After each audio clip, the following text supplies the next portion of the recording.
Assalamualaikum warahmatullahi wabarakatuh. Perkenalkan, nama saya Nanalia dari NPM 67. Di sini saya akan menyampaikan salah satu tokoh psikologistik, yaitu Erik Lennerbeck. Erik Lennerbeck lahir pada tanggal 19 September 1921 di Düsseldorf, Jerman, dan meninggal pada tanggal 31 Mei 1975 di Newton, Amerika Serikat.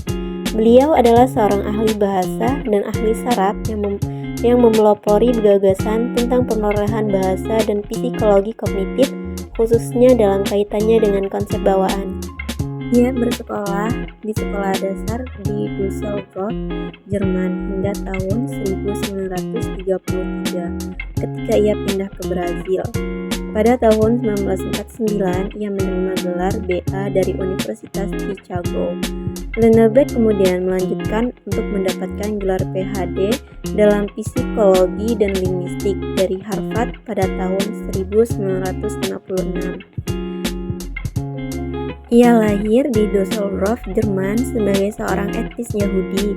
Ia meninggalkan Nazi Jerman karena meningkatnya penganiayaan Nazi. Dia awalnya melarikan diri ke Brasil bersama keluarganya dan kemudian ke Amerika Serikat, di mana dia kuliah di Universitas Chicago dan Universitas Harvard. Sebagai profesor psikologi dan neurobiologi, dia mengajar di Harvard Medical School, Universitas Michigan di Ann Arbor, dan Cornell University and Medical School. Makalah Lennerbeck tahun 1964, The Capacity of Language Acquisition, yang awalnya diterbitkan pada tahun 1960, mengemukakan argumen penting tentang kapasitas biologis spesifik manusia untuk berbahasa, yang kemudian dikembangkan dalam penelitian dan diskusinya dengan George A. Miller dan Noam Chomsky dan lainnya di Harvard dan MIT, dan dipopulerkan oleh Steven Pinker dalam bukunya The Language Instinct. Dia menyajikan 4 argumen tentang bawaan biologis dari kapasitas psikologis, sejajar dengan argumen dalam biologi tentang bawaan dari ciri-ciri fisik.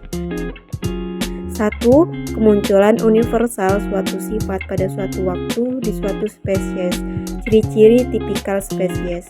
2. Penampilan universal sepanjang waktu untuk suatu grup, bukan sekadar artefak sejarah budaya. Sekali lagi, fitur diagnostik tipikal spesies. 3. Tidak ada pembelajaran tentang sifat tersebut yang mungkin dilakukan. 4. Perkembangan individu suatu sifat secara kaku mengikuti jadwal tertentu tanpa memperhatikan pengalaman tertentu dari organisme tersebut. Dalam publikasinya Biological Foundation of Language, ia mengajukan hipotesis tentang periode kritis perkembangan bahasa, sebuah topik yang masih kontroversial dan menjadi bahan perdebatan.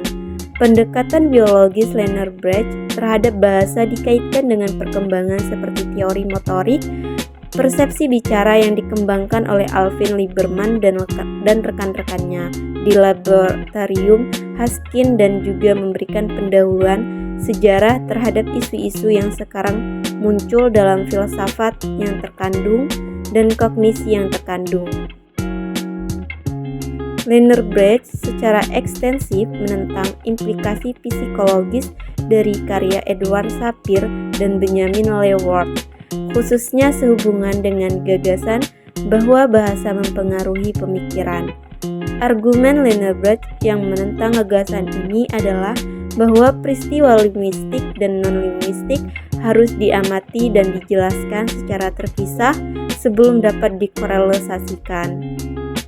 Erik Lennerbeck menghabiskan sebagian besar karirnya di Amerika Serikat setelah pindah pada tahun 1939 untuk melarikan diri dari rezim Nazi di Jerman. Dia mendapatkan gelar sarjana dari Universitas Chicago pada tahun 1941, kemudian gelar doktor dalam bidang biologi dari Columbia University pada tahun 1946. Lennerbeck menjabat sebagai profesor di Harvard University, tempat dia mengembangkan pemikiran utamanya tentang bahasa dan perkembangan manusia. Berkenaan dengan masalah hubungan bahasa dan pemikiran, Eric Lerner-Ber mengajukan teori yang disebut teori kemampuan bahasa khusus. Teori ini secara kebetulan ada kesamaannya dengan teori Chomsky dan juga dengan pandangan Piaget. Menurut Lerner-Ber, banyak bukti yang menunjukkan bahwa manusia menerima warisan biologi asli berupa kemampuan berkomunikasi dengan menggunakan bahasa yang khusus untuk manusia dan yang tidak ada hubungannya dengan kecerdasan dan pemikiran. Bukti bahwa manusia telah dipersiapkan secara biologis untuk berbahasa menurut Lerner-Ber adalah sebagai berikut. 1. Kemampuan berbahasa sangat erat hubungannya dengan bagian-bagian anatomi dan fonologi manusia, seperti bagian-bagian otak tertentu yang mendasari bahasa. 2. Jadwal perkembangan bahasa yang sama berlaku bagi semua kanak-kanak normal. Semua kanak-kanak bisa dikatakan mengikuti strategi dan waktu pemerolehan bahasa yang sama, yaitu lebih dahulu menguasai prinsip-prinsip pembagian dan pola persepsi. Ketiga, ada perkembangan bahasa tidak dapat dihambat meskipun pada kanak-kanak yang mempunyai cacat tertentu seperti buta, tuli, atau memiliki orang tua peka sejak lahir. Namun, bahasa kanak-kanak ini tetap berkembang dengan hanya sedikit kelambatan. Lerner-Ber telah menyimpulkan banyak bukti yang menyatakan bahwa upaya manusia untuk berbahasa didasari oleh biologi yang khusus untuk manusia dan bersumber pada genetik tersendiri secara asal. Namun dalam bukunya yang ditulis kemudian, beliau mulai cenderung beranggapan bahwa bahasa dihasilkan oleh upaya kognitif, bukan linguistik yang lebih luas, sehingga menyerupai pandangan Piaget. Salah satu kontribusi terbesarnya adalah teori kritis periode sensitif yang menyatakan bahwa periode tertentu dalam perkembangan anak adalah kritis untuk pembelajaran bahasa. Teori ini mempengaruhi pemikiran dalam bidang pendidikan khususnya. 2. Lerner-Ber juga dikenal karena karyanya dalam menggali hubungan antara otak dan bahasa, terutama melalui studi kasus tentang gangguan bahasa seperti afasia. 3. Dia juga menyoroti pentingnya lingkungan sosial dalam perkembangan bahasa, menekankan bahwa interaksi manusia merupakan faktor kunci dalam pembelajaran bahasa. Beberapa kontribusi Eric Lerner-Ber dalam psikologistik. Eric Lerner-Ber adalah seorang ahli dalam bidang psikologistik dan neurolinguistik. Dia dikenal karena karyanya dalam mempelajari hubungan antara bahasa dan otak, serta teori kritis periode sensitif dalam perkembangan bahasa. Kesimpulan dari materi yang saya sampaikan bahwa Eric Lerner-Ber seorang ahli psikologistik yang mengemukakan beberapa kesimpulan penting tentang hubungan antara bahasa dan otak manusia. Salah satunya adalah bahwa otak manusia memiliki keterbatasan waktu tertentu dalam mempelajari bahasa, yang dikenal sebagai periode kritis.